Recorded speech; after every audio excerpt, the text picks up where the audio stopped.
né, carreiras de sucesso. É a segunda vez, né, que eu venho falar sobre a minha carreira. E eu, para quem me conhece, sabe, eu tenho um linguajar muito direto, muito simples e muito franco. A carreira, eu iniciei na magistratura, eu vou completar, né, ano que vem eu inicio o meu 25º ano na magistratura. Eu tomei posse no dia 6 de janeiro de 1998. Para eu tomar posse em 6 de janeiro de 98, teve um caminho antes que eu trilhei, que foi o caminho do estudo. Como eu já disse da outra vez, eu vou contar para vocês, eu nunca fui uma aluna excelente. Eu sempre peguei recuperação, colégio, na minha época eu chamava científico. E aí, quando eu cheguei na época de fazer o vestibular, na época era vestibular, eu enfiei a cara no livro e passei para uma universidade pública. Eu estudei na UERJ, no Rio. E lá eu consegui um trabalho, um estágio, e fiquei naquele estágio, e em um determinado momento eu fui contratada, um pouco antes de formar, e podia ter seguido minha carreira lá, mas eu sempre quis ser juíza. E, ao mesmo tempo, eu vi várias pessoas, eu trabalhava numa multinacional que tinha mineração e metalurgia, a mineração ficava em Rondônia, e a metalurgia em São Paulo, e era uma empresa muito grande, e aí o mercado da mineração ficou ruim, as pessoas começaram a ser mandadas embora, e eu comecei a ver aquilo, mas eu estava bem, eu estava quase me formando, me formei, estava ganhando bem, né, na situação de recém-formada, mas eu vi as pessoas sendo mandadas embora, pessoas com 17, 20 anos de emprego naquela empresa. E eu pensei, isso um dia vai acontecer comigo.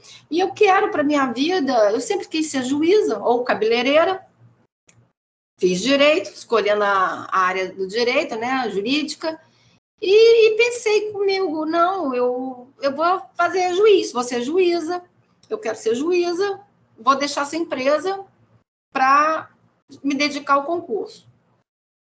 Aí eu economizei. Isso não foi um projeto, porque na vida, gente, a gente tem que programar, sabe? Essa coisa de loteria é 1 em 100 milhões que ganha. Se a gente não programa, a gente não chega.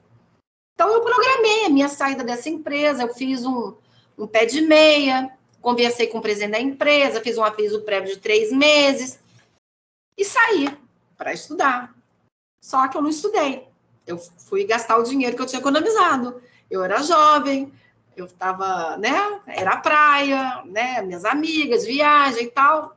E quando eu gastei o dinheiro todo que eu tinha, me sobrou um carro. E naquela época eu pensei, gente, meu Deus, eu agora gastei meu dinheiro, só me resta um carro, o que eu faço? O que eu faço? Eu estudo. Aí, quando eu já não tinha mais dinheiro, eu só tinha um carro, eu vendi o carro, e a partir daquele momento eu fiquei 2 anos e meio, eu fiz um pause na minha vida, sabe? Que nem a gente faz em filme, fiz um pause de 2 anos e meio, eu só saía para casamentos, nascimentos e funerais, e estudei. E estudei da página 1 do livro, porque como eu falei para vocês, eu nunca fui boa aluna. A faculdade de Direito, eu só gostava de Direito Civil. Eu não gostava de Direito do Trabalho, eu não tinha nem CLT. Meu professor era um jurista muito renomado, que quase que não dava aula, entendeu? Porque ele tinha muitas palestras e tal, e então ele mandava a gente, na época da prova, trazer de casa uma dissertação, ele avisava qual era o tema, e a gente passava para o papel da UERJ a prova. E assim foi, meu curso de Direito do Trabalho foi assim. Então, eu comecei do zero, estudando processo civil, processo penal. E aí eu cheguei à conclusão que eu tinha muita dificuldade com o processo penal. Eu fui para um curso que era de um pessoal do direito, juiz federal, e não conseguia entender nada. E aí eu tinha um namorado, e ele virou para mim e falou assim, Cláudia, se você não quer ser juiz e você não entende direito penal, então vai fazer direito do trabalho, magistratura do trabalho, porque o que exige é muito pouco. Aí eu olhei e falei, Camilo, você tem toda a razão. Terminei o namoro, mudei de curso e entrei no curso. Aí eu entrei no curso do Ricardo Areosa, que faleceu, ele era desembargador no Rio de Janeiro, conheci várias pessoas da mesma situação que eu, que queriam estudar, né, estavam com aquele projeto de ser juiz, e eu me integrei naquele curso e eu enfiei a cara, sabe? Eu enfiei a cara, estudei muito, 2 anos e meio, muito difíceis, muito, muito, muito difíceis.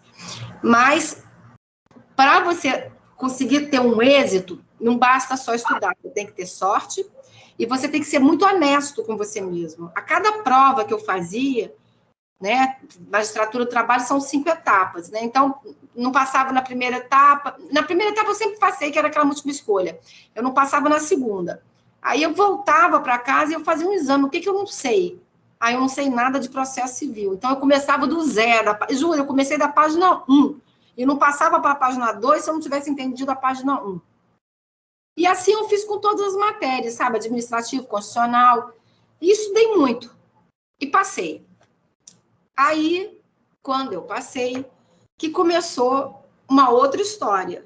Porque a gente acha que passou e tudo, e são flores. Não são flores. Se eu não tivesse desejado muito, passado por muito perrengue durante a época do estudo, eu teria largado a magistratura. Naquela época, Minas, hoje a magistratura trabalhista, o TRT3, ele dividiu o estado em sub-regiões. Então, o juiz substituto, ele fica lotado numa determinada sub-região. Na minha época, não. A gente ficava lotado em Belo Horizonte e recebia um telefonema e dizia assim, Cláudio, semana que vem o juiz tal vai tirar uma licença médica, você tem que ir lá para Paracatu. Aí lá ia a Cláudia para Paracatu. Cumpria uma semana lá, voltava a Belo Horizonte e falava, semana que vem tu vai passar 15 dias lá em Montes Claros, porque aconteceu para estar precisando de um auxílio. Aí eu ia 15 dias. Então, era uma vida muito desregrada, que eu não conseguia ter rotina de nada. Eu não conseguia, eu era substituta, eu trabalhava no interior, eu não tinha rotina de nada. E, de repente, eu não sabia nem onde eu estava dormindo. Foi muito, muito difícil ser substituto nessas condições, sabe? E o que me preparou para enfrentar foi toda a dificuldade que eu tive que enfrentar durante o meu período de estudo para conseguir a aprovação. Foi difícil, e essa dificuldade me preparou para a dificuldade seguinte, porque além da instabilidade da rotina, porque não existia, cada hora era um lugar, um mês, existia também o seguinte, o desgaste emocional. Você chega numa cidade, você não conhece ninguém, você não conhece os advogados, você não conhece as pessoas que trabalham na secretaria, então você tem que chegar devagar. Aí você chega 1 semana, 2 semanas, já está na hora de você ir embora. Então, assim, é muito difícil. A vida do juiz substituto, ela é muito difícil, porque a cada mês, a cada semana, ele vai estar trabalhando num lugar com pessoas diferentes, e isso, para a vida pessoal, é muito difícil.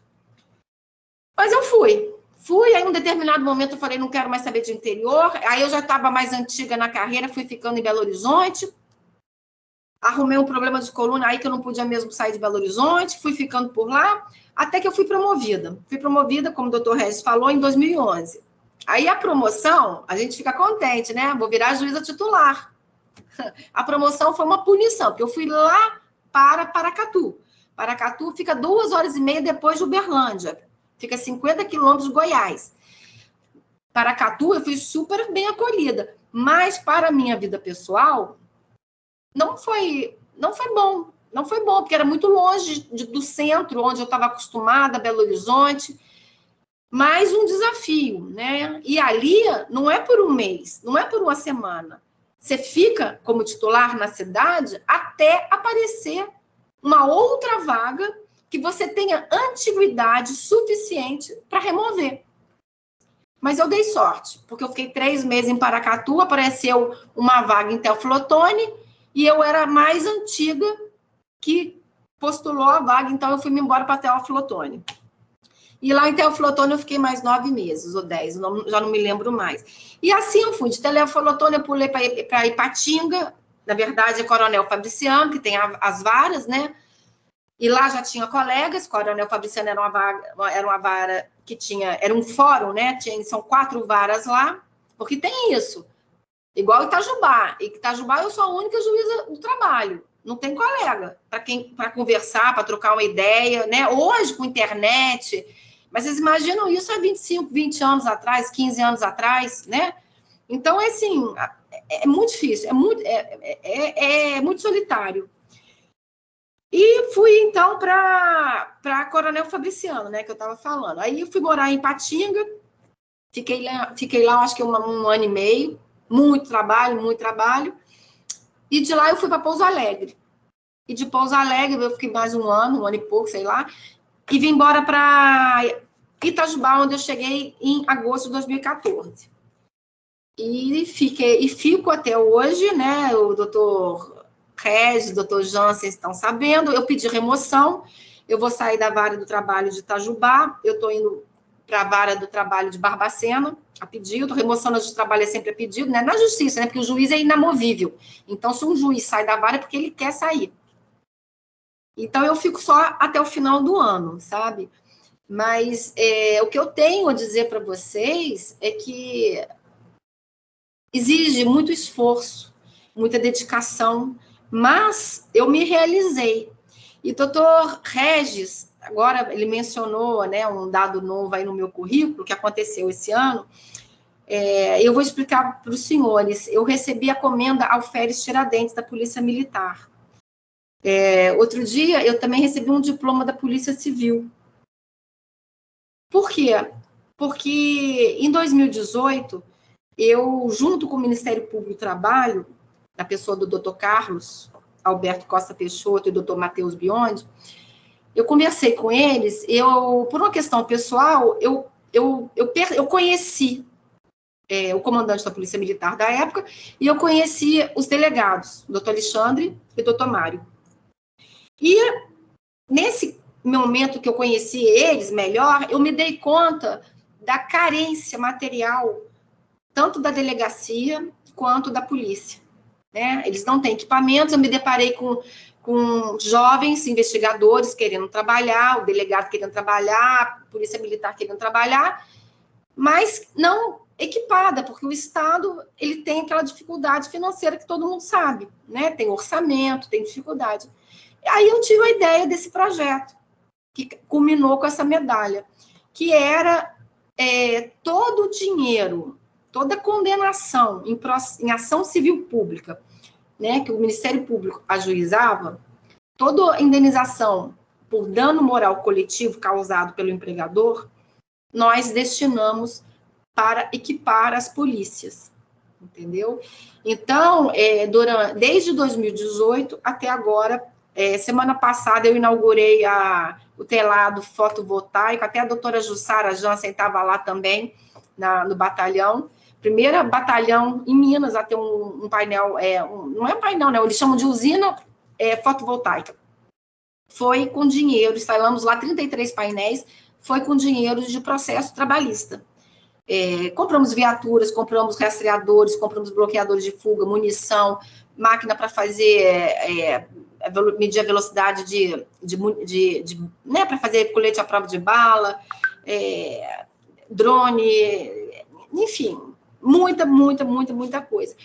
E esse projeto é muito transformador, porque é uma maneira da gente realmente...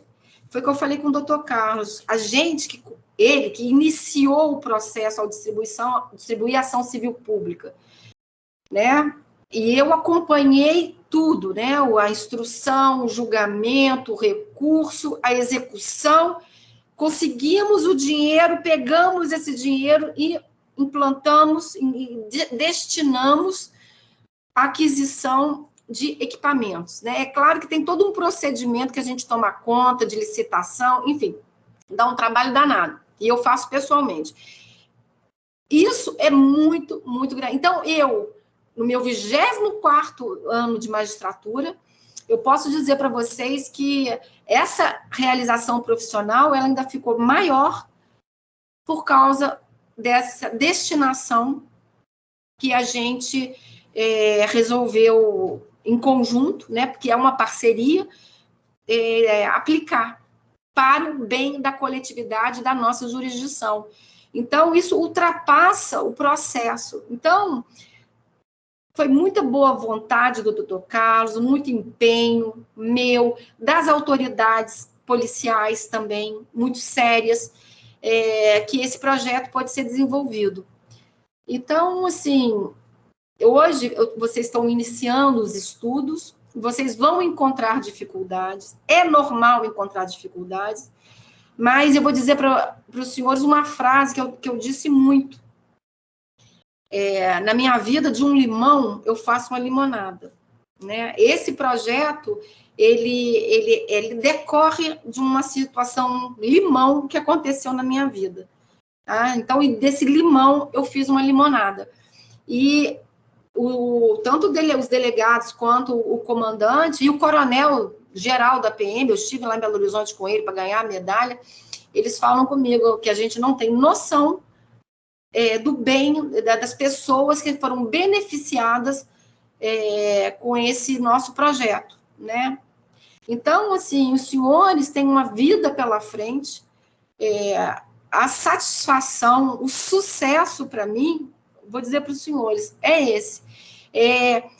Transcende a questão pessoal minha de remuneração, né, de poder dizer, né, de decidir. Não.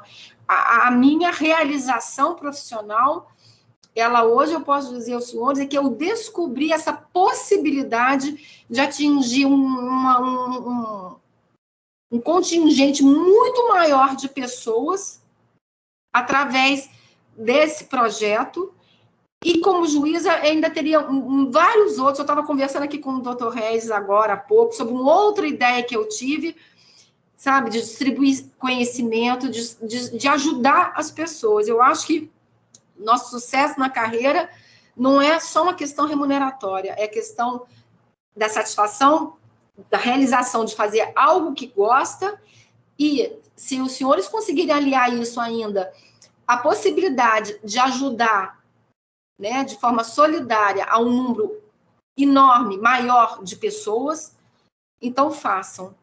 Sabe, na carreira dos senhores, os senhores vão ser responsáveis pelo destino do cliente, do direito do cliente dos senhores. E isso é muito sério, isso é muito sério. Os senhores tenham em mente que os senhores vão estar ali como um médico quando recebe um paciente no consultório. Se esse médico diagnostica errado, ele pode matar o paciente. O advogado, quando ele desconhece a lei, ele desconhece, ou ele conhece, mas ele é omisso, ele é negligente, ele não presta atenção, ele não traz o documento, a prova, ele não sabe elaborar a petição, a defesa, ele prejudica, ele não mata o cliente dele, mas ele prejudica financeiramente o cliente, e digo aos senhores, isso acontece, e acontece muito. Então, eu estou aproveitando aqui que os senhores estão ingressando nos estudos para chamar a atenção dos senhores para essa responsabilidade que está na mão dos senhores. Porque o cliente, ele não entende nada. E é justamente porque ele não entende nada, ele não tem que entender nada mesmo, não, de lei, que ele procura o profissional. Então, o sucesso começa do início. Começa o estudo sério, consciente, o trabalho profissional consciente, sabe, sabendo que os senhores estão lidando com o interesse de um terceiro, que para esse terceiro é o processo da vida dele. Às vezes eu julgo, eu penso assim, bom, para mim é mais um processo que eu estou julgando, mas para aquela pessoa é o processo, sabe? Muitas vezes eu faço julgamentos injustos, e aí eu fico doida de raiva. E por quê? Injusto por quê? Porque eu estou vendo que o autor tem razão, mas não provou. Mas coitadinho do autor, não é ele que tem que provar, é o advogado dele que tem que provar. Ou o réu tem razão, mas o advogado dele esqueceu de juntar o documento que pagou. Aí vai pagar 2 vezes. O que eu ouço? Mas eu estou pagando 2 vezes. Injusto. É injusto. Mas a justiça, gente, ela chama justiça Eu acho, sabe, doutor Reis, que não devia chamar justiça, não. Devia falar assim, casa de término de conflitos. Entendeu? Porque a gente está lá para botar fim no conflito. Se eu consigo colocar fim nesse conflito de uma maneira justa, porque as partes me deram todos os meios para examinar o caso, o que realmente aconteceu, e julgar de acordo com o que diz a lei, vai ser justo. Agora, se o autor mente, ou realmente a testemunha mente, o meu julgamento vai ser mentiroso. A justiça vai passar longe.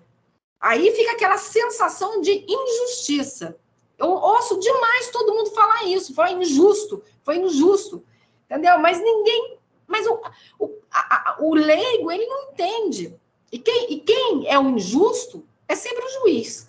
O advogado não vai falar para o cliente, você me desculpa, você está pagando 2 vezes, porque eu esqueci de juntar no processo o documento que provava que você já tinha pago lá o 13º do seu ex-empregado. Eu nunca vi isso acontecer. Vai falar que a juíza que entendeu assim é ela.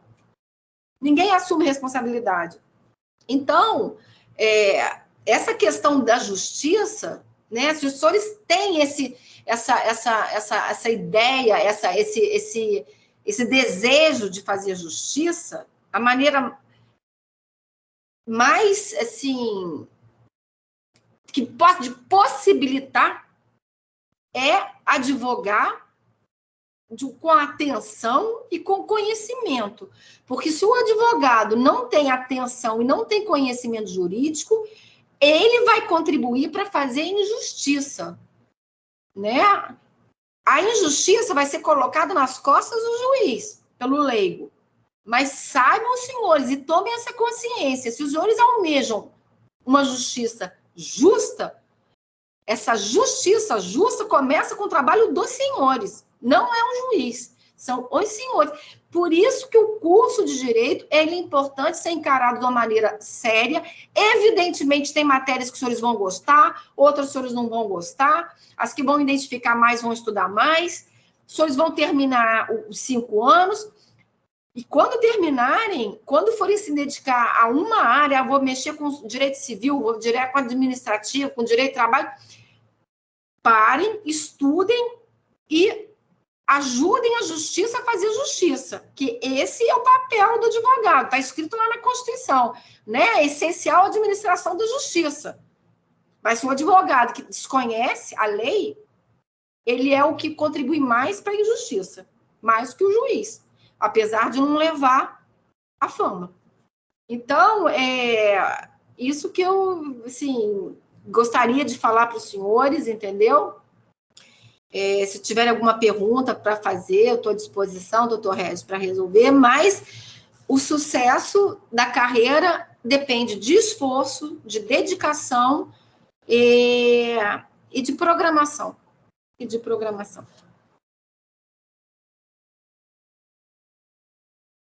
Perfeito, doutora Cláudia. Obrigado por compartilhar conosco essa história que realmente motiva muito os nossos alunos, né? Nós vamos ter a oportunidade aqui de falar com eles também. Mas eu queria, né, aproveitando, como eu disse, que vai ser uma noite especial, diferente das outras que nós já fizemos.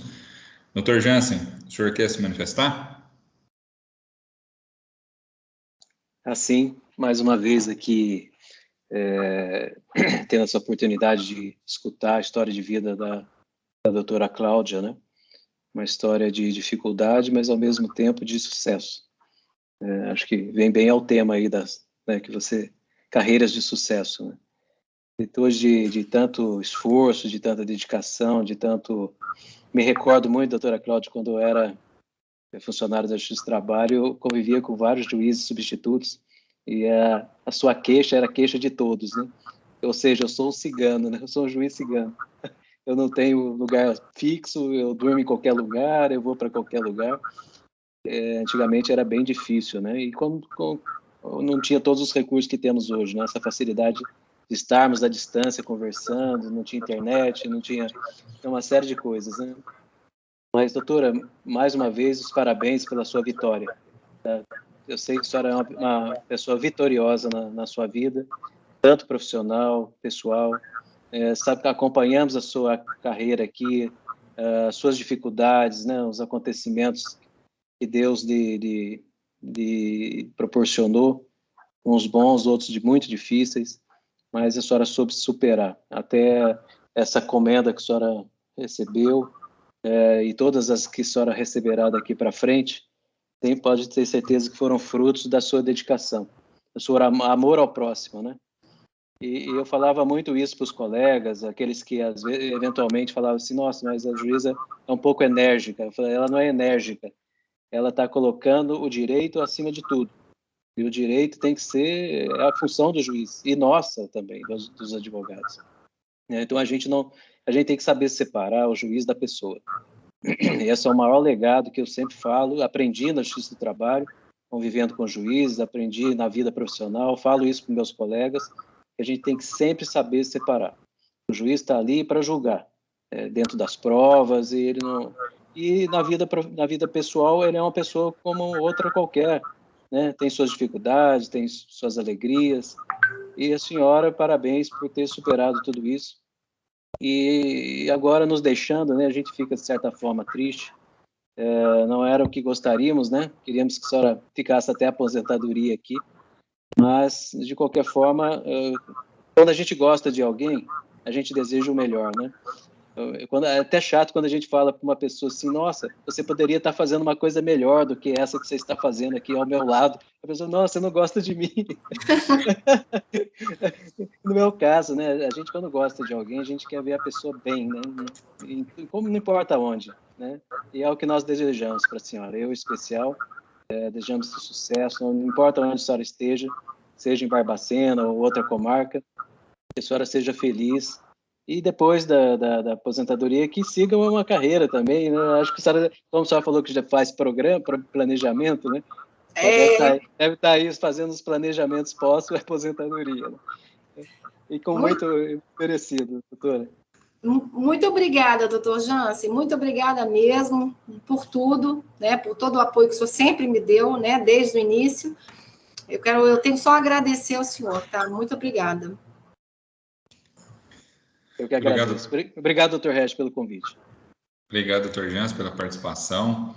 Excelência, como eu disse, eu ia fazer algumas provocações para a senhora, que eu acho que nada melhor do que ter uma juíza do trabalho para a gente discutir alguns pontos. Na semana passada, nós tivemos a nossa semana jurídica e discutimos alguns pontos relacionados, em especial, à reforma trabalhista. E um professor, né, destacando ele, professor Rodrigo Azen, que ele é do Rio Grande do Sul, ele falava que o nome adequado não seria reforma, mas deforma, tendo em vista que muitos direitos, né, dos trabalhadores aí acabaram sendo suprimidos com essas alterações. Na visão da senhora, enquanto magistrada, né, que pegou todo esse processo de mudança, que nós ainda passamos, como eu disse, ainda tem muita coisa ainda que depende de julgados da senhora, de outros juízes, para que se possa fazer jurisprudência e a gente aprender como utilizar a legislação, mas na visão da senhora, como a senhora recebeu essa reforma trabalhista e como isso impactou no trabalho da senhora no dia a dia? Doutor Regis, a reforma trabalhista, eu entendo que, por exemplo, eu vou dar um exemplo para o senhor. Ela introduziu a prescrição. Sim. Né? Então, antigamente, né, vou explicar para os estudantes o que acontecia. Quando chegava na fase de executar o réu, né, a gente procurava dinheiro, bens, não encontrava, esse processo ia para o arquivo definitivo, ia para o arquivo provisório e ficava lá 5, 10, 15, 20 anos, porque não tinha prescrição. E hoje em dia, existe a prescrição de 2 anos. Se em 2 anos esse processo, que foi para o arquivo provisório, ele não for movimentado com uma indicação real de bens do executado para serem penhorados, de dinheiro, enfim, ele vai morrer, ele vai deixar de existir. É injusto? Existem 2 lados. Na verdade, existem 3 lados. Existe o lado do empregador, que quer ter paz, enquanto um processo não termina, ele não tem paz. Existe o lado do empregado, que não quer que o empregador tenha paz porque ele também não teve, porque ele não recebeu. Mas existe um lado da sociedade, porque um processo ele tem um custo. Deixar um processo aberto, porque a Justiça do Trabalho não resolve. Tem 20 mil processos, 30 mil processos, 1 milhão de processos sem resolver, dos quais uma grande quantidade se inseriam nessa situação de processo que a gente procurou dinheiro, não achou nada, foi para o arquivo provisório e está lá, dormindo. Mas não foi resolvido. É provisório o arquivo, não é definitivo. Então, assim, em todas as alterações legislativas, sabe, existem os dois lados da moeda, né? Assim, deixou de ter um protecionismo que havia, né? A lei material, ela tem a tal do princípio promísero, né? Ela é feita mesmo para proteger. E alteraram essa lei que era feita para proteger e alteraram intencionalmente, né? Intencionalmente. Mas essa alteração, ela também é fruto de um Congresso Nacional eleito democraticamente pelo povo, sabe?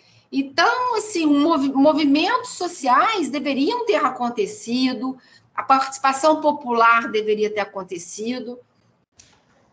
Eu respeito muito isso, sabe? Eu respeito muito isso. Eu fiquei extremamente frustrada com a reforma num aspecto que o senhor vai achar graça. Quando eu cheguei em Itajubá, e o doutor Jansen sabe disso, o juiz do trabalho ele podia executar de ofício. O que é executar de ofício? Executar de ofício é o seguinte: o autor, que é o credor, ele não precisa requerer nada, ele não precisa peticionar nada, o advogado para ficar quieto. O juiz tem poder para fazer todos os atos da execução. E eu adorava, eu sentava lá, botava na pauta, eu sentava, e eu, na audiência, eu entrava, acessava a junta comercial, pesquisar, eu descobria o CPF, jogava na Receita Federal, descobria que aquele CPF tinha outras empresas, aí já ia botando, entendeu? Então, muitos processos foram resolvidos por causa dessa atuação efetiva minha na execução. Né? Tem determinadas empresas aí que pagam o FGTS para os empregadores por causa da atuação da Justiça do Trabalho em parceria com o Ministério Público. Né? Tem empresas que estavam falidas também, que localizado um imóvel em São Paulo, né? Bloqueamos, era uma grande agência da Caixa Econômica que funcionava no imóvel, bloqueamos o aluguel, todo mês depositava o aluguel para a gente, chamamos todo mundo, eram mais de 40 reclamantes, a Luciana, que era secretária de audiência na época, que virou diretora, vinha o réu para fazer acordo, para ver quanto que pagava para cada um, trazia bolo, Coca-Cola, e ficava até 9 horas da noite lá. Teve uma que fechou o PKC, que foi a mesma coisa. Então, assim, essa possibilidade do juiz, que conhece todas as ferramentas tecnológicas, que isso evolui muito, o advogado às vezes não consegue acompanhar, que eu tinha, eu não tenho mais, desde 2017. E se o advogado não tem uma atuação, não tem ideia, não tem... O negócio para, né? Teve um dia que eu cheguei na Vale e eu falei, gente, que vocês têm que olhar para o executado. O que ele faz da vida? Qual que é a atividade econômica dele? Ele tem comércio. Ele tem comércio? Então, vocês vão fazer o seguinte, vamos pedir um mandado para ir lá no comércio dele, olhar naquela maquininha qual é a empresa que está recebendo, passando cartão de crédito, nós vamos intimar o cartão de crédito e entregar para a gente dinheiro. Só que isso não é receita de bolo, tem que ser pensado. Aí um dia eu me deparo com um despacho preparando para eu assinar, mandando bloquear na cartão de crédito, quando eu olho o réu era uma construtora. Eu falei, mas desde quando construtora vende imóvel com cartão de crédito? Na época, eu acho que não vendi, não sei se vende hoje. Eu falei, não, vocês têm que olhar para o executar. Então, assim, não existe receita de bolo, a gente tem que ter as ideias, né? Agora, a reforma trabalhista me tirou isso, porque era disso que eu gostava. Eu gostava era da execução, eu gostava era de executar, porque ali, pelo menos, você está tendo a possibilidade de pôr fim processo. Alguém vai receber, alguém vai pagar. O negócio não fica morto. Eu acho que é até importante, Excelência, destacar 2 pontos. Primeiro, o que a senhora diz em relação à atuação da senhora, porque nem todos os juízes do trabalho fazem isso, né, de buscar, de querer resolver. E nesse conceito que a senhora trouxe numa fala anterior da senhora, é onde que talvez, e aí, né, para que a gente possa contextualizar isso, a senhora consiga fazer justiça para casos onde eles estão mortos, parados, às vezes por inércia, como a senhora mesmo disse, do próprio procurador, né? E com isso, a senhora antes podia ter essa autonomia, né, para poder fazer um pouco da justiça em relação às pessoas que não conhecem o direito e que saem com aquele sentimento de frustração, que tem uma sentença, uma folha na mão que diz que ela tem um dinheiro para receber, mas ela nunca recebeu, não é isso? Isso, e doutor Regis, e foi daí, dessa vontade de fazer justiça, e eu, né, os senhores podem imaginar que se eu já estou para aposentar daqui a 1 ano, novinha eu não sou, né? Mas fico indignada com a situação até hoje. Então, a minha fama de brava, e sou mesmo, não vou dizer que eu não sou, é porque é na melhor das intenções. Eu quero que o negócio ande direito, eu quero fazer justiça, eu quero que a justiça seja justa, sabe? E quando eu vejo, sabe, olha, vocês não têm noção o que acontece, o que o povo inventa, sabe? É de deixar um louco, a gente vai ficando louco. E aí eu vou perdendo as estribeiras, e aí eu vou querer... Enfim, fiquei com a fama, merecidamente, mas com a ótima intenção de tentar fazer justiça. E realmente foi isso que os advogados acharam esquisito, porque não estavam acostumados com o juiz que atuava assim, nesse código, fica até 9 horas da noite caçando dinheiro de réu através de acesso, né, pelo computador, né, que a gente tem, né? E realmente, eu fiz mesmo. Interessante também analisar, quando a senhora fala da atuação, é que muitas vezes, né, essas ferramentas que os advogados não conhecem, e até puxando o gancho aqui agora, a senhora já está devidamente, não citada, mas intimada para esse curso que a senhora quer fazer. Nós estamos colocando aqui toda a nossa estrutura à disposição, mesmo a senhora estando à distância. Hoje nós temos essas plataformas digitais, então eu acredito que a gente possa realizar isso, claro, a tempo e modo, né, na medida que a senhora tiver essa disponibilidade. Mas mais uma coisa, Excelência, que eu falo que eu aprendi muito com a senhora e que todos precisavam passar por isso, que são os tempos processuais. O que eu digo de tempo processual? É em audiência.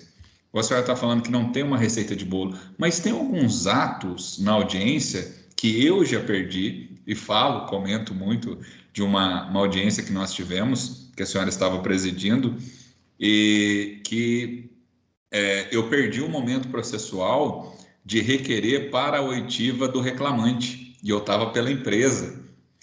E quando a senhora apregou a testemunha, eu fiquei extremamente nervoso e falei, não, Excelência, mas eu gostaria de ouvir o reclamante. Claro, obviamente, como a senhora está falando, não tem como não ficar bravo, são inúmeros processos. A senhora olha para mim, doutor, precluso. Eu perdi o meu direito. Passou o momento, por isso que eu falo da importância de saber os tempos processuais. E na sequência foi muito interessante, porque eu ia pedir a contradita, e pedi a contradita da testemunha do reclamante, que eram amigos. E eu tinha no meu celular, né, Facebook hoje é uma maravilha, a foto, né, deles em uma confraternização. E a senhora começou a fazer as perguntas, né? O senhor é amigo? Não, imagina, só colega, a gente só se conhece do trabalho. Vocês já saíram juntos? Não, nunca saímos juntos. Já emprestou dinheiro? Não, nada. Nunca aconteceu nada. Só no trabalho, só conheço ele do trabalho. A senhora já olhou para mim de novo, eu já tinha perdido um tempo processual. Eu fazendo uma alegação, o mínimo que a senhora esperava de mim é que eu tivesse provas, né? E eu tinha, né? Tinha essa foto. Mas com o celular na mão, assim, com medo, tremendo. Me recordo da senhora segurar o meu pulso, olhar na foto, virar e falar assim, não, mas esse aqui é o senhor, apontando para o reclamante. E esse aqui é o senhor apontando para a testemunha, que tinha ali cerveja, cachaça. E aí, com isso, a senhora acabou aceitando a contradita naquele processo e disse que iria ouvir como informante, então, a testemunha. E aí, como nós já dissemos, né, na outra carreira de sucesso, uma das coisas que deixa a senhora irritada, e com razão, novamente, é a testemunha mentir. E nesse caso especificamente, o informante, né, não mais testemunha, um informante, a senhora pergunta para ele o que o reclamante fazia na empresa. Era um servente que estava pedindo equiparação para pedreiro. Só que na própria inicial já dizia que essa atividade só começou 6 meses após. E aí o informante vira e fala assim, não, desde o primeiro dia ele já sentava tijolos. A senhora perdeu com toda a razão, a senhora perdeu a paciência, falou que ele só não saía preso de lá porque ele não estava compromissado como testemunha. E aí, né, eu uso esse caso como exemplo para os alunos porque aconteceu de tudo. Porque como a prova era toda do reclamante e a única testemunha que ele tinha era essa, o que competia a mim enquanto procurador? Acabou o processo. E a senhora virou para mim de forma, como eu disse, né, no intuito de ensinar, doutor, sem provas a serem produzidas, né? Só que o que acontece? Como eu tinha errado e o meu cliente estava do lado, eu acho que ele ficou com receio de, eventualmente, né, por conta do meu erro inicial, isso prejudicar o processo. E aí ele vira e fala assim, não, nós temos uma testemunha, nós queremos ouvir. E ouvimos a testemunha contra gosto da senhora e também em relação a mim, né, que não queria ouvir aquela testemunha. E no final das contas, um processo que era para ser improcedente, por causa da minha testemunha, eu acabei tendo que fazer um acordo, porque a minha testemunha falou coisas que não deveriam ter sido ditas e que acabaram prejudicando o processo. Mas é só um dos casos que nós já tivemos que, para mim, foi muito educativo. Eu aprendi muito com isso e eu tenho certeza de todas que eu já vi, né, presenciei a senhora instruindo, a senhora presidindo a sessão. A senhora sempre tenta trazer esse diferencial para os advogados e isso ajuda muito. Pode ter certeza que cada puxão de orelha foi fundamental para o meu crescimento profissional e pessoal dentro dessa carreira. O senhor pode ter certeza, doutor Regis, sempre foi, com todos os advogados, na intenção de colaborar, não é... Eu não me acho melhor do que ninguém, o senhor sabe disso, sabe? É na intenção de colaborar, porque se a gente trabalhar os três, né, o juiz, os dois advogados, numa sintonia, né, todo mundo falando a mesma língua, todo mundo vai fluir melhor para todo mundo, né? Então, assim, às vezes eu tento ensinar, né, às vezes advogado jovem não gosta quando eu falo, acho que é arrogância da minha parte, mas... né? Então, mas eu falo, não aguento, eu falo, não tem jeito, eu vou falar, vou morrer falando, entendeu? Vou aposentar falando, mas aí é de cada um. O senhor lembra, eu lembro desse caso que você está falando, e já aconteceu várias vezes, sabe? E essa coisa igual eu falo na sala da audiência, o advogado está falando para o cliente fazer o acordo e o cliente não quer, aí eu viro bicho, eu falo, o quê? Quando você vai no médico, o médico manda tomar remédio. Eu falo assim mesmo, os senhores estudantes, eu falo nesse linguajar. Médico manda tomar remédio, não toma? E por que o advogado vai ser diferente? Vai fazer o acordo sim. Mas quem tem que saber se é bom ou não, a prova ou não, é o advogado. Essa relação de advogado com cliente, ela também é muito delicada, eu entendo. E quanto maior é o nível social do cliente, mais difícil ela é. Eu percebo isso na sala da audiência. Quanto maior o nível social da testemunha, chega lá. Teve uma vez que chegou um senhor lá, que ele quis começar a botar banca para mim, falar grosso. Uma pessoa conhecida na cidade. Eu com meu jeitão, já detonei. Tá achando o quê? Uma vez uma amiga virou da sala de audiência e falou para o homem assim, aqui quem canta de galo sou eu. Entendeu? Porque ainda tem um machismo que a gente tem que enfrentar. Mas, assim, a relação é uma relação difícil. E, às vezes, o cliente ele atrapalha. Aliás, na maioria das vezes ele atrapalha durante uma audiência, porque ele não conhece a lei, ele não conhece a lei processual e ele quer dar pitaco. E não deixa o advogado, aí deixa o advogado inseguro, porque a relação é difícil, você não pode perder o cliente, você tem que fazer a contento, né? Isso aí, é por isso que eu virei juíza, porque eu tive uma Dona Maria na minha vida que ela me infernizou com o marido dela, que era um cabra muito safado, que ela queria separar dele, e eu fiquei apavorada no escritório modelo que eu fazia, desisti de negócio de advocacia com a Dona Maria, entendeu? Fui para a advocacia empresarial e de lá para a juíza, porque essa advocacia de escritório, ela é dura. Não, e ainda tem a questão que a senhora destaca também na fala, e até a importância do próprio quadro, né, do sucesso. Tem um professor meu que diz que o sucesso é a preparação aliada à oportunidade, né? Então, não adianta nada, como a senhora mesmo disse, a gente estudar, se não tiver sorte também, precisa ter sorte no concurso, não vejo nada diferente disso, mas também precisa estar preparado, né? Sem a devida preparação, de realmente verificar quais são os pontos de erro, aquilo que pode melhorar ou não. E isso se aplica depois, né, para a senhora que está como magistrado e para nós como advogados, em relação à preparação para a audiência. Um outro ponto que eu aprendi também em relação à atuação na Justiça do Trabalho, e que é um detalhe muito bobo, mas que poucos advogados, poucos colegas fazem, é ter o processo aberto. Deixar o processo aberto, porque eventualmente se precisa de algum documento, tá fácil, você rola ali, já acha o documento, a pessoa chega para a audiência, e eu já vi isso várias vezes, a senhora, né, ficando brava com razão. O advogado chegava lá, principalmente nos casos, até chegou a dar, na época, uma confusão, porque eles iam fazer o advogado dativo, né? Aquele, não é dativo a expressão, mas é o advogado que ele é contratado pela empresa só para poder fazer audiência, chegava lá para a senhora... Correspondente, chama correspondente. Correspondente, isso mesmo. E sem saber nada do caso.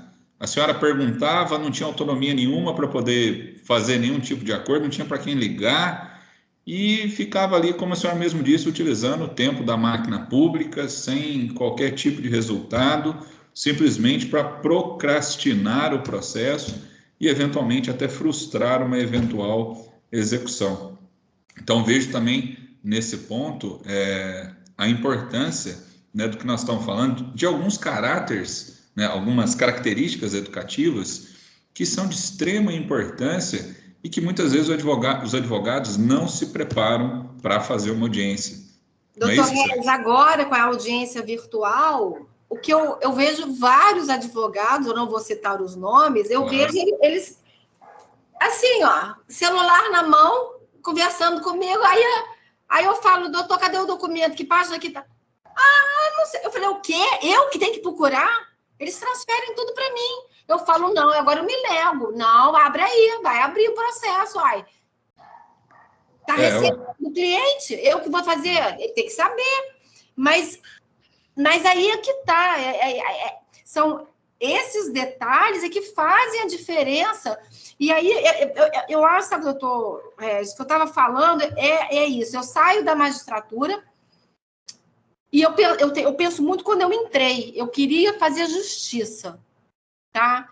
E eu tenho uma frustração hoje muito grande porque eu não consegui fazer a justiça que eu queria. E eu não consegui, por quê? Porque eu dependo dos advogados, entendeu? E, sim, e muitas vezes eu vejo que a justiça que eu faço não é justa por causa que não existe esse comprometimento na defesa do direito do cliente, entendeu? Não existe o preparo, não existe o comprometimento, sabe? Aí é aquela história, o sucesso que você quer ter na sua carreira, ele está ligado à sua satisfação, entendeu? À sua realização.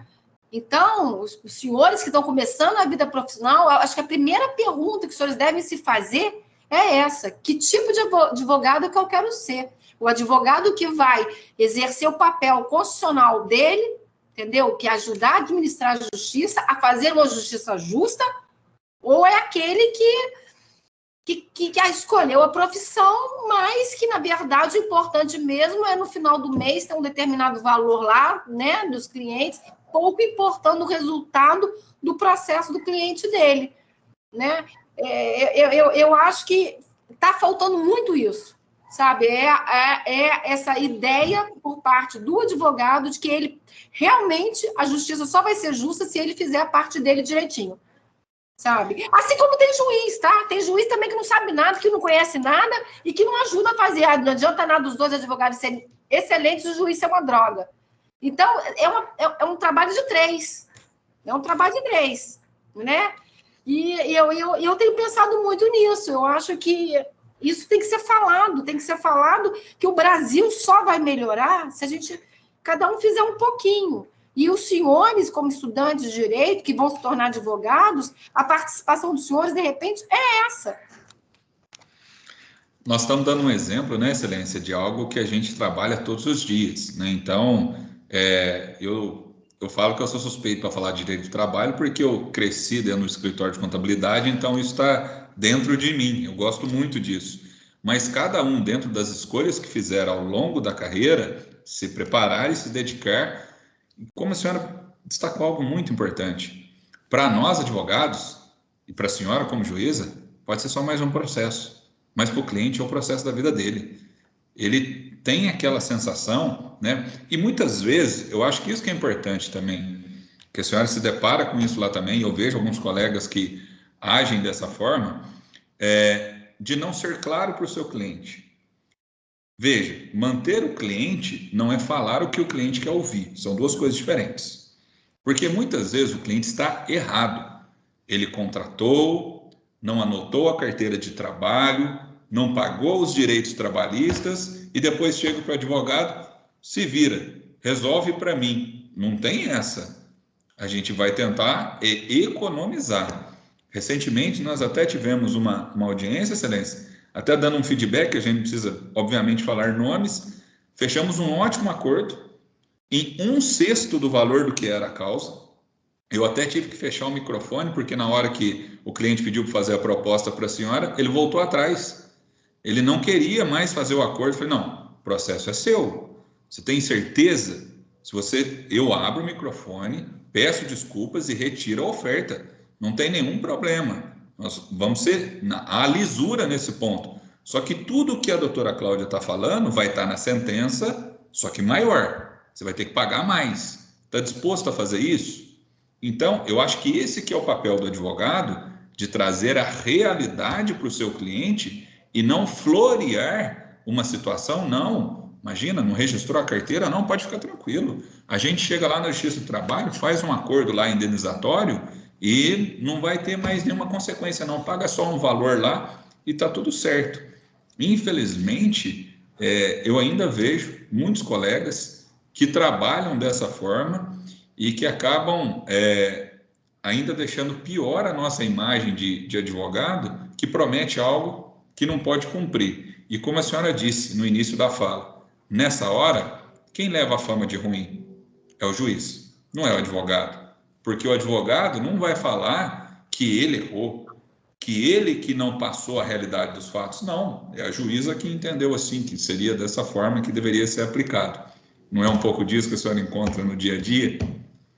Doutor Gésio, eu tive um caso, eu não me lembro mais o que era. Eu lembro que a petição inicial, o que tinha sido escrito na petição inicial, não correspondia em nada com o problema do autor. O autor procurou o advogado e o advogado colocou algo diferente. Aí, quando eu fiz a instrução, né, eu acho que era um sumaríssimo, tudo foi na mesma audiência. E que eu vi, né, que ele não ia receber nada. Eu falei que ele não ia receber nada, e aí que eu descobri o que era a queixa dele. Eu falei para ele, mas isso não está aqui, isso não foi escrito aqui. Eu só posso julgar com o que está escrito, isso não está escrito aqui.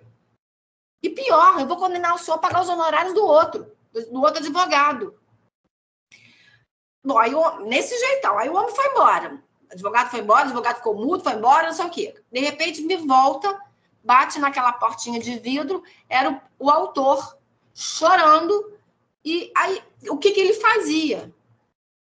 Aí ele falou, mas eu não pedi para ele botar isso, eu expliquei que eu só queria isso, não sei o quê. Aí eu falei, olha, o que o senhor faz? O senhor vai na OAB.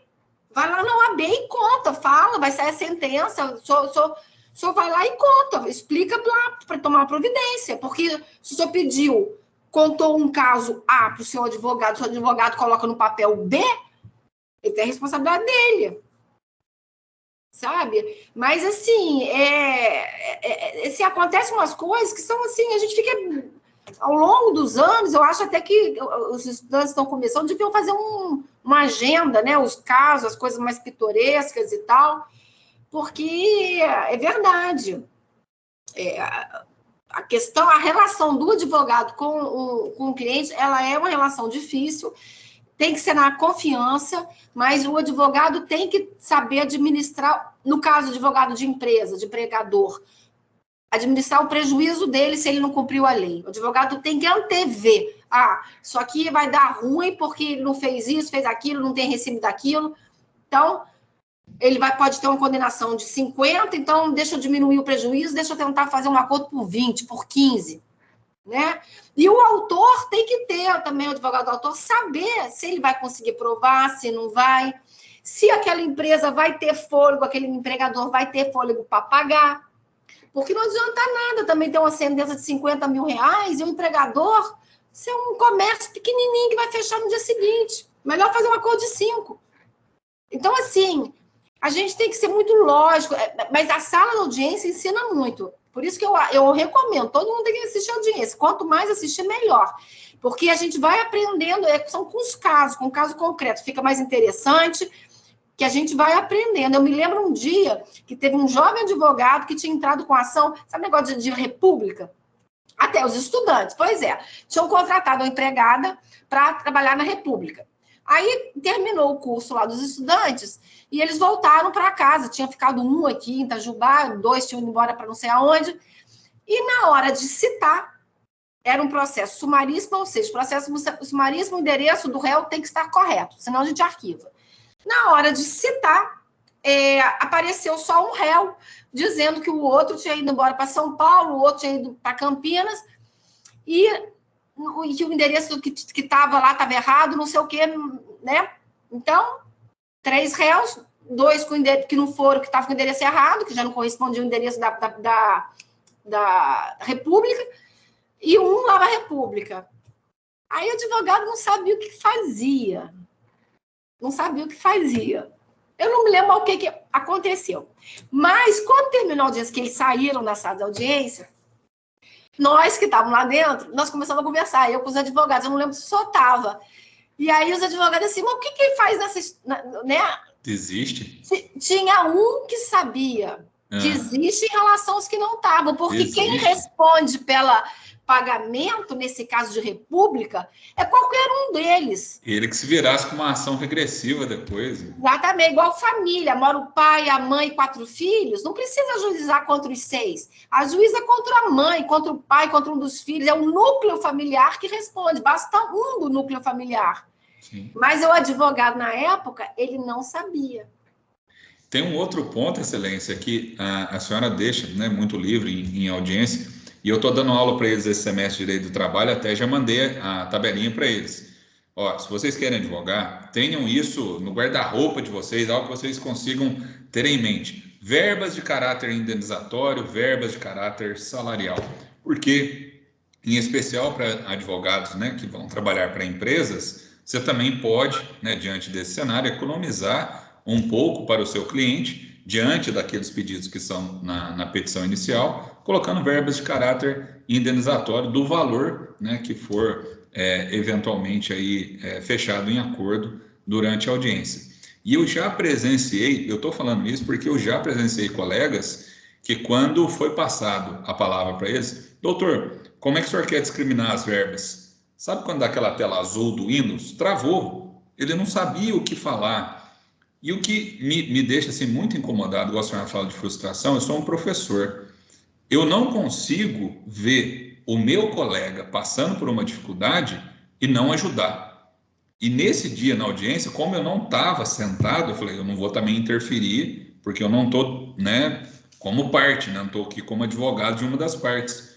Mas o outro colega não ajudou. E a discriminação foi inteira de verbas de caráter salarial e não indenizatório. Só atualizando, não era nenhuma audiência da senhora, porque eu sei que a senhora também ajuda os advogados nesse ponto, quando eles não sabem o que fazer. Mas estou deixando essa recomendação para os alunos de compreenderem, né? Porque muda. Outro dia eu estava até dando risada em relação ao aviso prévio indenizado, que antes era caráter salarial, depois passa a ser realmente de caráter indenizatório. Então, muda-se ao longo aí Já mudou, já inverteu a indenizatória, depois virou salarial, indenizatório, salarial. Mas, doutor, eu ajudo, mas eu fico indignada. Sim. Eu fico indignada, porque eu acho que tem que saber, não sou eu, esse papel não é meu. Sim. Entendeu? Aí, mas é por isso que no final de uma manhã não tem como ficar normal. Não tem como, não tem como. É enlouquecedor, sabe? Talvez fosse, se cada um fizesse o seu papel direitinho, fosse ser mais leve para todo mundo. Sim. E muitas vezes, nós tivemos também uma audiência recentemente em que o advogado não soube orientar o próprio cliente. E aí foi até, né, um outro procedimento também bem interessante. A petição inicial era inépita, a senhora identificou a inépcia da inicial, advertiu a advogada em relação à inépcia da inicial, e mesmo assim nós estávamos prontos para fazer um acordo, não tinha nenhum problema, só que o cliente não estava, igual a senhora falou, o cliente não queria fazer o acordo, o reclamante, porque ele entendia que o que estava recebendo não estava certo, que ele queria receber mais, que a verba, né, que ele estava sendo discutida ali, que era um adicional de insalubridade, estava com uma outra nomenclatura. Isso também é importante para os alunos saberem, né, que muitas vezes o empregador ele tenta, né, o empregador tenta, em casos, né, onde não há uma devida orientação, camuflar algumas verbas com nomes diferentes, mas que de toda forma, para a senhora, quando for julgar, vai analisar aquilo que de fato é, né? E foi interessante porque a contestação já tinha sido juntada, a advogada queria desistir do processo para poder entrar com um novo processo de forma adequada, né, sem a inépcia, e aí nós tivemos que jogar o jogo. Né, não, o senhor foi brilhante. Aí o senhor virou e falou assim, Excelência, mas a defesa já está no processo. Aí eu falei, sim. Então, eu não concordo. Aí eu olhei para a advogada e falei, de fato, o doutor Regis tem razão. A defesa, quando vem para o processo, a desistência requer a concordância dele, então. E agora ele não está concordando. Vai tomar na cabeça. Ia ter honorários sucumbenciais, ela ia ter prejuízo. Então, mas aí é o detalhe que a senhora falou. O erro não era do cliente. O erro era da advogada, que entrou com a petição errada. Mas quem ia pagar o pato? O cliente. A grande questão é se ia, né, ter ali uma conversa realmente verdadeira, no sentido de falar assim, não, eu errei, isso daqui a gente desconta de eventual honorário que tiver, né, mas... Agora, o senhor vê como é importante conhecer a lei processual, né? O senhor, na hora, eu não falei nada. Ela falou que ela queria desistir, eu estava mais era querendo que ela desistisse daquele processo, passar para o próximo. Doutor Regis não me permite. Ele vira e fala, Excelência, minha defesa já está no processo. Eu não concordo. Eu tive que olhar para ele querendo matar. E falei assim, ele tem toda a razão. Não pode desistir sem concordância do réu, que a defesa dele já está no processo. Foi brilhante. E aí ela acabou fazendo um acordo, não foi? Fez o acordo, acabou fechando o acordo. Mas se o senhor não conhecesse, porque isso é inovação, um negócio de PJE. Sim, né? Exatamente. Porque o PJE, porque a lei, a CLT fala que entrega na audiência. Sim. Né? Só que com o PJE não tem jeito, o pessoal manda para o processo. Sim. Então, antes da audiência começar, a defesa já está lá. Sim. Aí o que acontece? O que veio o CNJ ou o CSJT veio legislando e dizendo: se já tiver lá, para desistir tem que ter a concordância, ainda que não tenha começado a audiência. E assim exatamente, foi. Exatamente. Excelência, vou ler aqui alguns comentários dos nossos alunos. Peço àqueles que quiserem fazer diretamente a Excelência, podem ficar à vontade também. tá? São elogios aqui para a senhora. A Luana diz, meu esposo é militar aqui em Itajubá, e diz que a senhora ajudou bastante a instituição. Fabiano, também, que é outro aluno nosso que é militar, dá os parabéns à senhora pela bela história de vida, mas ainda destaca que tudo que é difícil é bom, então, que acaba tendo aí o seu resultado. A Maria Luísa, parabéns, doutora Cláudia, sem dúvidas para mim, suas palestras são sempre as melhores. Me espelho muito na doutora, obrigado por compartilhar a sua trajetória. Gustavo também traz aqui para a gente uma aula para os advogados durante a audiência e muito generosa e gentil com os estagiários que assistem à audiência. Parabenizando a senhora também. Marcos Vinícius, você quer fazer a pergunta direto para a doutora Cláudia? Está com áudio? Estou com áudio, sim. Boa noite. Boa noite. Doutora, queria fazer uma pergunta para a senhora. Acho que está um pouco baixo o meu áudio. Melhorou um pouco. Melhorou um pouco? Estou ouvindo. Nesses mais de 20 anos que a senhora está trabalhando, atuando aí, a senhora acredita que muitos estão se formando advogados mais por status do que por prazer mesmo de advogar? A senhora acha que tem alguma relação nisso aí? Porque eu vejo que tem muitos advogados se formando nesses últimos tempos, né, nesses últimos períodos, e acredito também que muitos não estão preparados para estar advogando. Tem até alguns que se formam e acabam nem atuando, por não querer atuar mesmo, só por ter o diploma mesmo de advogado. A senhora acredita que tem alguma relação nessa questão? O curso de Direito, quando a gente termina, né, a gente é bacharel em Direito, não é isso? Então, vários caminhos, né? Existe a possibilidade do bacharel se tornar um servidor público, por exemplo. Existe a possibilidade dele passar na prova da OAB, né, e se tornar um advogado. Eu não sei dizer se é o glamour da profissão que faz, né, ter tantos estudantes de direito buscando. Eu não sei te responder, tá? Agora, eu vejo que a OAB tem tentado, como se diz, fazer um filtro, né, nesses estudantes. A prova, cada ano que passa, eu acho que ela é mais rigorosa, né? Isso é em benefício da sociedade, no final das contas, né? Então, eu não sei dizer o porquê de tanta procura pelo curso do direito, né? É claro que é uma bela carreira, né? O doutor, aquela coisa inicial, né? Aquele sentimento inicial de defender o direito, né? Meu direito, isso é muito bonito, né? A ideia é muito bonita, né? Talvez seja isso. Perfeito, muito obrigado, viu? Perfeito, excelência, obrigado. Seguindo aqui, dessa audiência que nós estávamos falando aqui há pouco, de não concordar, né, com a desistência, o Gustavo, nosso estagiário, estava participando, ele está falando que foi uma aula. Agradece a senhora por ter permitido, né, a presença. A Carol diz aqui que a senhora é um fenômeno, que ela é fã da senhora e parabeniza pela iniciativa. A Sônia Cristina diz que a senhora já ajudou, percebendo a má-fé da outra parte, né? Então, esse é um outro ponto também muito importante, que há que se destacar, né, da atuação da senhora, e como é engraçado que a mesma pergunta, sendo feita de forma diferente, pega a pessoa em contradição, né? E isso faz com que perca toda a credibilidade, né, daquilo que está se querendo provar, e não só em relação à testemunha. Eu acho que isso que é importante para os nossos alunos. Façam sempre o trabalho de ouvir a testemunha antes de levar para a audiência. Eu não estou falando para instruir testemunhas, são duas coisas diferentes. Estou falando para ouvir. E até, doutora Cláudia, algo muito interessante que a senhora adotou em algumas audiências, e eu espero que a nova magistrada também faça, que é quando vai para a instrução, delimitar a prova. Nenhum advogado está preparado para isso, excelência. Nenhum advogado.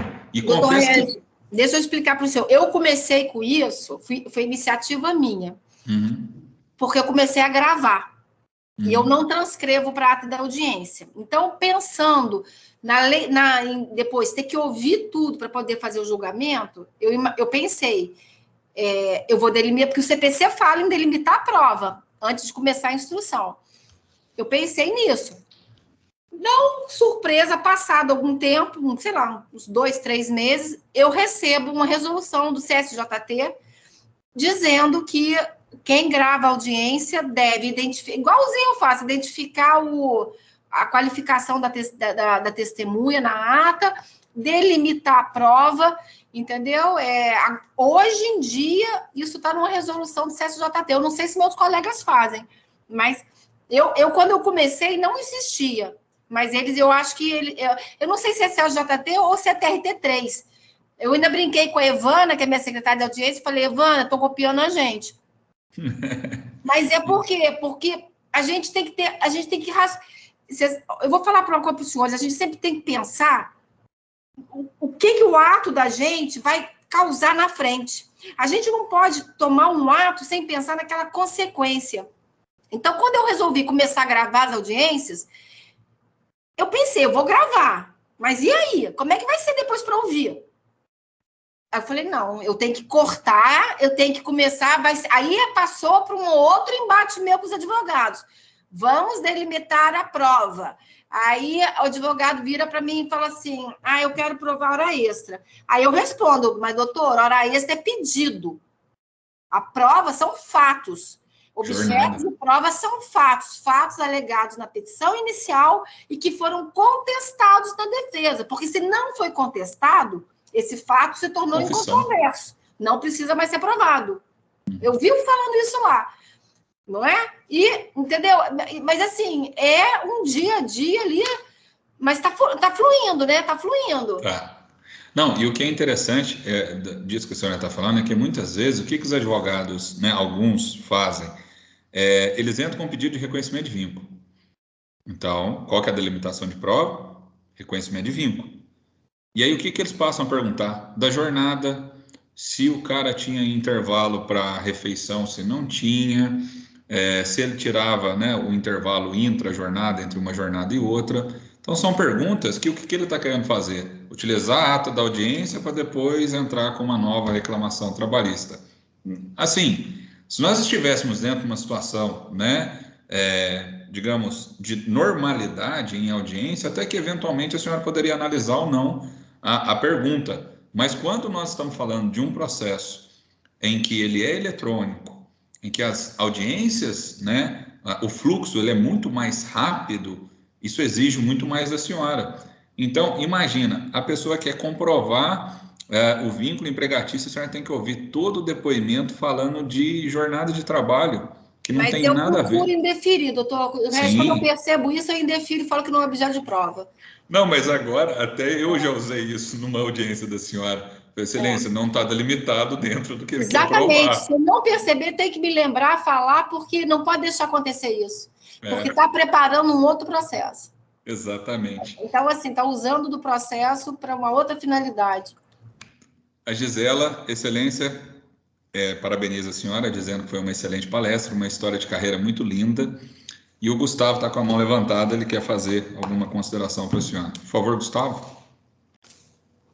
Boa noite, doutor Regis. Boa noite, doutora Cláudia. Boa noite. Boa noite. Eu gostaria de fazer um agradecimento direto à senhora. Eu hoje tenho o prazer de trabalhar no escritório do Dr. Regis, do Dr. Jansen, e aprendo a cada dia, né? Antes de entrar no escritório, ter essa belíssima oportunidade, eu já tinha ouvido falar da senhora e realmente, quando me falaram da senhora, me disseram que a senhora era uma juíza muito brava, muito enérgica, né?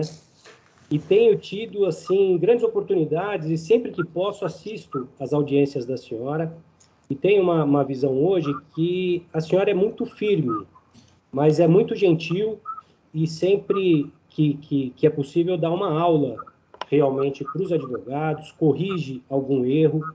Então, eu tenho hoje que a senhora não tem nada de brava, é sim firme e muito justa. Então, muito obrigada. Eu gostaria de agradecer não só a palestra de hoje, como as aulas que eu tenho quando assisto às audiências da senhora. Muito obrigada, viu? Muito obrigada mesmo. Eu que agradeço. Boa noite. Boa noite. Excelência, para não nos estendermos muito, agradeço muito a participação da senhora mais uma vez. Espero que, mesmo não estando mais na comarca, né, possa retornar e nos dar outras palestras, né, para que a gente possa continuar esse nosso diálogo. Faço questão, né, como agora posso dizer, né, ao final da trajetória da senhora em Itajubá, conte comigo como um amigo aqui em Itajubá, né, que a senhora sempre o terá aqui. Gostaria de registrar aqui, como professor, como coordenador do curso de Direito, os nossos sinceros agradecimentos por todo o trabalho que a senhora realizou e realiza na nossa comarca, trazendo, né, um pouco desse sentimento de justiça que todos nós, operadores do direito, buscamos, né, ao longo da nossa vida, ao longo da nossa trajetória, e que nem sempre conseguimos.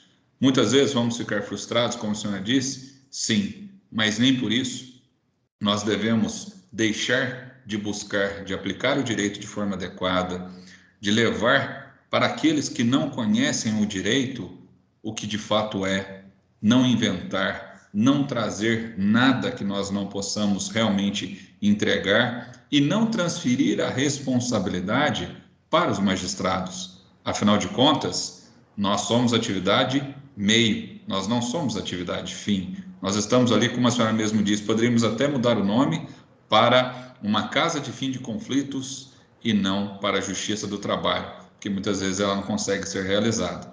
De toda forma, agradeço imensamente por tudo que a senhora tem feito, por todos os ensinamentos que tive, né, e que ainda tenho nas nossas audiências. Como já disse anteriormente, sou muito grato à senhora e gostaria de aproveitar essa oportunidade para deixar isso registrado e, claro, né, dizendo, assim que a senhora não estiver mais aqui na comarca, pode ter certeza que terá aqui um amigo, né, com o qual a senhora pode contar. Receba o nosso afetuoso abraço e carinhoso para que a senhora siga nessa jornada, né, que a senhora continue levando justiça e direito por onde a senhora estiver caminhando. Muito obrigada, doutor Regis, muito emocionada com as palavras do senhor, com esse reconhecimento. Muito obrigada pela sua amizade. Eu saio de Itajubá com um sentimento do dever cumprido, eu saio por uma questão pessoal, o senhor sabe disso, mas eu deixo amigos, com certeza voltarei na cidade, tá certo? Espero ver o senhor lá para comemorar meu Bota Fora, lá no Bangalô 035, no dia 8, a partir das 19 horas. Os estudantes que quiserem ir lá estão convidados, entendeu? Como eu disse, os amigos e os inimigos. Os inimigos podem ir lá para comemorar, não tem problema, e os amigos vão lá me dar um abraço. Muito bem, Excelência, muito obrigado. Agradeço, né, a disponibilidade de tempo da senhora. Peço desculpas pelo atraso no início da nossa palestra. Sei que a senhora está cansada. Então, nós passamos para um segundo momento agora, que é o momento do sorteio do livro. Se a senhora precisar sair, pode ficar à vontade. Se quiser continuar conosco também, pode ficar tranquila. É só clicar em sair da reunião, caso a senhora queira. Eu vou precisar sair, doutor Claro. Regis. Onde é que está sair da reunião? Em cima, no canto direito superior. Aqui, espera aí, aqui assim? Isso. Pessoal, todos aí? Tudo certo? Todos me ouvem? Tudo certo, pronto para o próximo livro. Pronto para o próximo livro? Laís, você nos ouve? Sim, professor, estou aqui. Ótimo. Por gentileza, então, faça o sorteio para a gente. Pessoal, agradeço aí a compreensão de todos vocês, né? Tive aí um contratempo aí hoje no finalzinho da tarde, acabou atrasando um pouco o início da palestra, mas estamos aí firmes e fortes, podemos aí contar mais uma vez, né? Com a presença da doutora Cláudia, alguém que eu respeito muito como profissional, né? Como eu disse, da relação de amizade com juízes, delegados. Pessoal, entendam que tudo isso é com muita urbanidade. Não há nenhuma intenção, né, seja com ela ou com qualquer outro convidado que vem aqui, para ter vantagens em qualquer sentido. A minha ética não permite fazer nada disso. O que eu tento fazer é me preparar a cada dia para ser um melhor profissional e ter o respeito também desses profissionais. Eu acho que com a relação de respeito, nós conseguimos tudo de todos, porque tendo essa base, tendo essa premissa em nossas vidas, tenho certeza que o sucesso é só mais um degrau e uma consequência na vida de vocês. Muito bem. Sorteado da noite, ou sorteada da noite, Daniela, você nos ouve? Ela está conosco na sala. Sim, acabou de digitar aqui, boa noite. Perfeito, Daniela, você é a sorteada da noite, viu? Meus parabéns. Você pode retirar o livro na nossa unidade, tá bom? Pessoal, mais uma vez, meus agradecimentos a todos vocês, desejando a todos um excelente final de semana, né? Aqueles que ainda estão com algumas atividades, ótimos estudos. Aqueles que já estão em dia, um ótimo final de semana e um bom descanso para todos vocês. Pessoal, até mais, até segunda-feira, se Deus quiser. Boa noite, professor. Muito bacana o evento, a palestra. Obrigado, José.